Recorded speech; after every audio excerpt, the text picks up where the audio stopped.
Regresamos en este rumbo de la mañana cuando son ya las 9:17 y vamos a conversar con Clevi Pérez, quien es infectóloga, pero yo digo que humildemente, aunque a ella no le guste, es la que más sabe de infectología en este país, una de las mejores doctoras, y no digo esto porque sea mi amiga, ¿eh?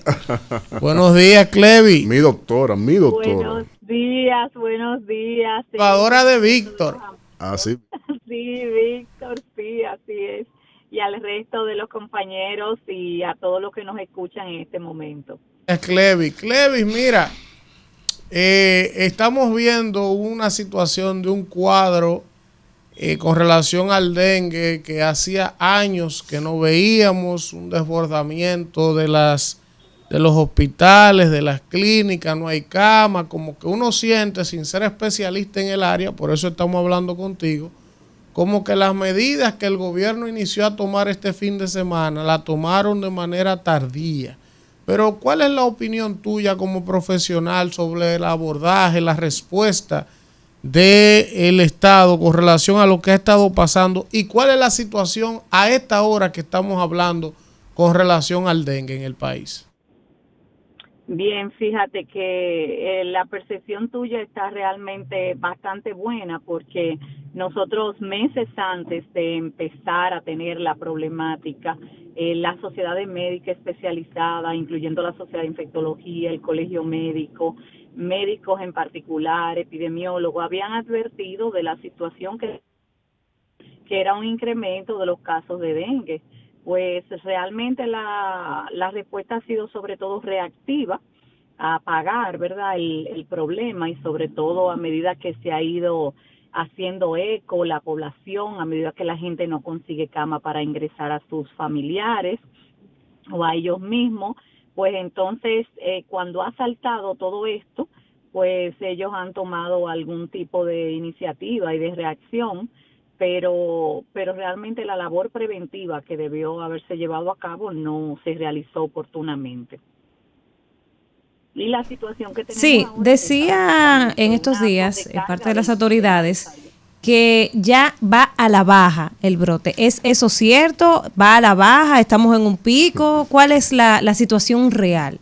No, en este momento nosotros todavía seguimos con una sobrecarga importante de casos de dengue y de una ocupación muy importante por dengue.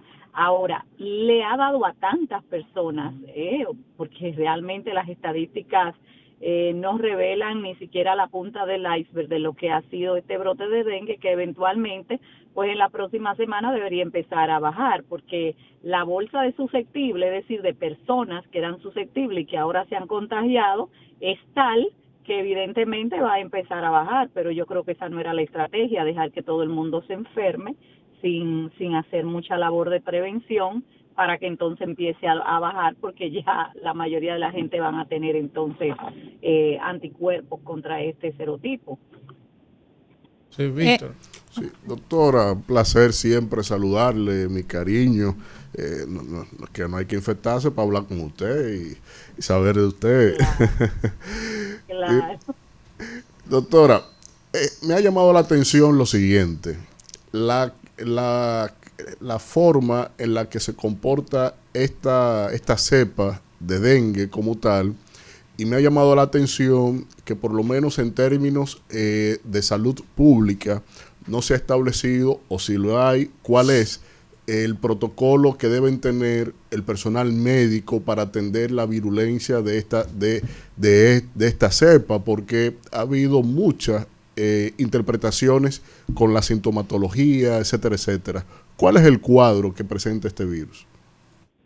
Bien, con realmente este brote que hemos tenido tan importante, te diría que con respecto a los anteriores hay una predominancia importante de manifestaciones gastrointestinales, tanto náuseas, vómitos, pero especialmente de diarrea.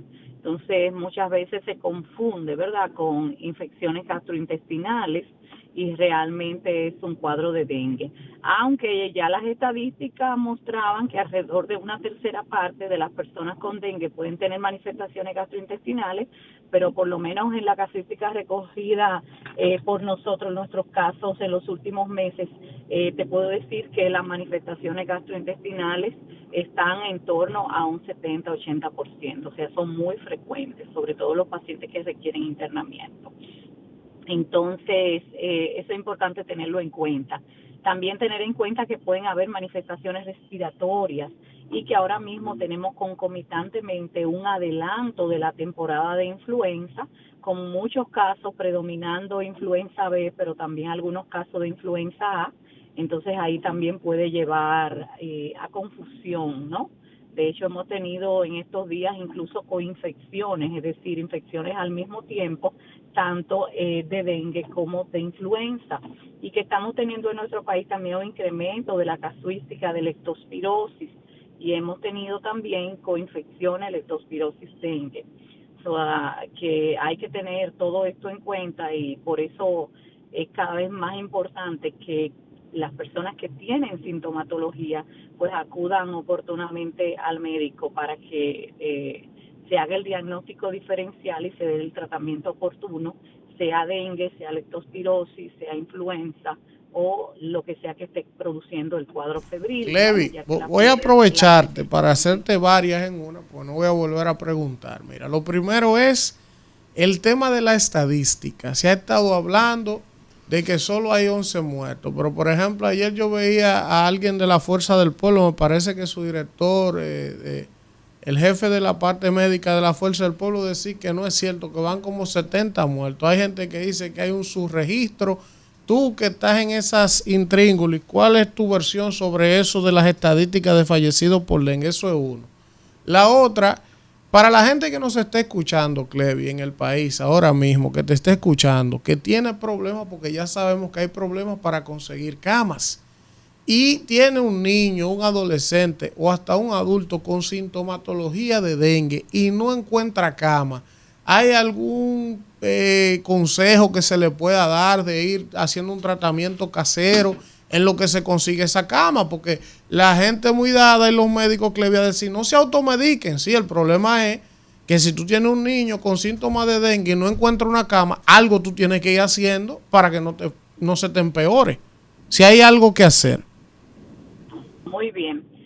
Con respecto a las estadísticas, ciertamente hay un subregistro importante y los problemas pueden estar en varios pasos. Pueden estar en la captación de casos, que realmente no se realice oportunamente, que no se reporte oportunamente. Hemos visto siempre un retraso importante en la publicación de los boletines. Los boletines obviamente siempre van a ser tardíos porque se reportan los boletines por semana, entonces esos datos hay que procesarlos y hacer un informe y publicar el informe, pero lo que no se justifica es que esos boletines tengan semanas de retraso. Entonces, si ustedes se fijan, ahora está publicado la semana 2 de octubre, o sea, deberíamos en medio de realmente una epidemia de dengue y de brotes importantes de otras enfermedades infecciosas, entonces debería haber mayor oportunidad. Pero aparte de eso, los números no se corresponden. Si ustedes se fijan en el último boletín reportado por la Dirección General de Epidemiología, van a ver que lo que hablan son de 6 casos. Ya los casos que se mencionan en nota de prensa y todo un poco más, pero se hablan de 6 fallecidos apenas. Y se habla de un incremento con relación al año pasado de un 97%.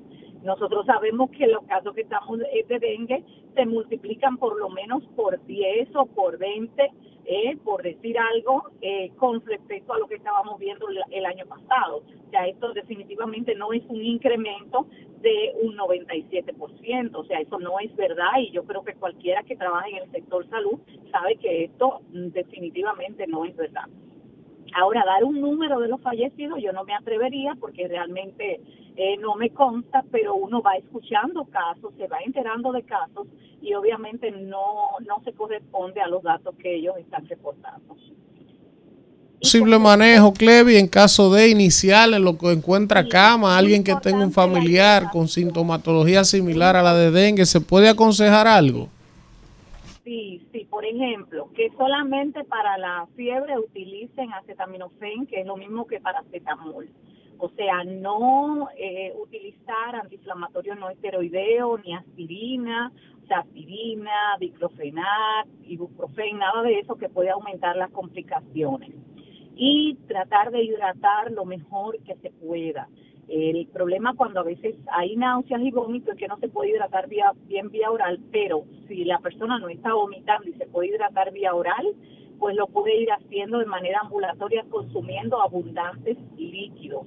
Porque uno de los graves problemas del dengue es que llega una fase donde los líquidos pueden salir del espacio de los vasos sanguíneos, acumularse en otros espacios como en el abdomen, a nivel de los pulmones, ¿no? Del espacio pleural, y eso hace que la sangre, por decirlo de algún modo, se torne más espesa, más viscosa y va a producir un colapso del aparato circulatorio. Entonces, eso es lo que generalmente produce las complicaciones y la mortalidad en dengue, más que el mismo sangrado. Entonces, eso, la hidratación es sumamente importante.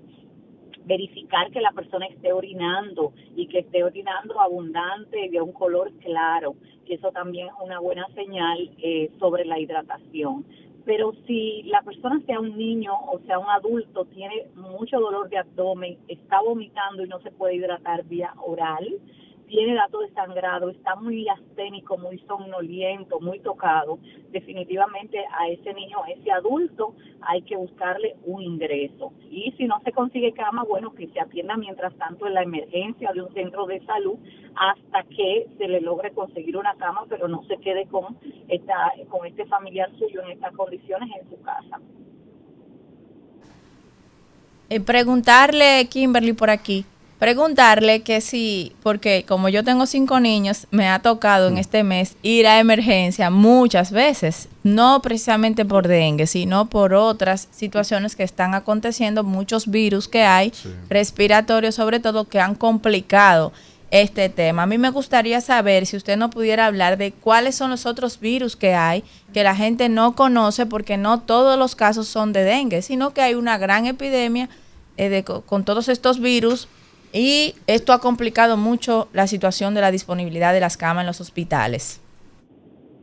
Y como mencionaba hace un rato, tenemos un adelanto desde hace varias semanas de los casos de influenza, porque ya la influencia tiende a aumentar ya más cercano a Navidad. Y hemos tenido realmente un adelanto de la temporada. Por cierto, recordar que hay una vacunación, hay vacunas para influenza y que están disponibles, o sea que ya se lo pueden aplicar también. Pero decir esto, ¿no? Que tenemos muchos casos ahora mismo de influenza, sobre todo influenza B, que usualmente manifiestan fiebre, mucho dolor corporal, a veces postración, puede haber también tos. Es decir, que son síntomas incluso bastante parecidos a los del dengue. Puede predominar los síntomas respiratorios, pero también sobre todo el malestar general y la fiebre y la inapetencia, ¿no? La hiporesia o disminución del apetito. Entonces eso también podría ser. Tenemos virus sincicial respiratorio que también puede afectar sobre todo a los más pequeños, puede llevarlo a internamiento. Los niños menores de 1 año también tienden a hacer bastante complicaciones por el virus sincicial. Entonces es importante también tener eso en cuenta y tener en cuenta también que a veces estos virus respiratorios en un porcentaje se pueden acompañar luego de infecciones bacterianas secundarias. Entonces a veces pasa o concomitantemente que entonces ya hacen un cuadro séptico secundario al cuadro viral. Es decir, que por eso siempre hay que dar el seguimiento hasta la resolución de los síntomas. Pero sí, ciertamente hay otras enfermedades, les dije hace un momentito, que también estamos viendo más leptospirosis, que estamos viendo también bastante infecciones gastrointestinales. En nuestro país hay cierta problemática con la preparación del agua o con la preparación de los alimentos y el acceso a agua potable. Entonces, siempre se están viendo enfermedades diarreicas agudas, ya sea de origen bacteriano, viral o parasitario. Y eso también hay que tenerlo en cuenta. Pero definitivamente en este momento cualquier caso febril debe ser sospechoso de dengue y de influenza, pues hasta que se demuestre lo contrario. Gracias a Clevi Pérez, infectóloga y presidenta de la Sociedad de Infectología de la República Dominicana, por estar con nosotros en este rumbo de la mañana. Ya ustedes han aprendido, si no lo sabían, Así es. cómo al menos estabilizar o tratar de atender a una persona que tenga síntomas similares a lo del dengue, mientras se consigue esa cama que están tan escasas y tan complicadas en este momento en la República Dominicana. Vamos al contacto y regresamos con más del rumbo de la mañana.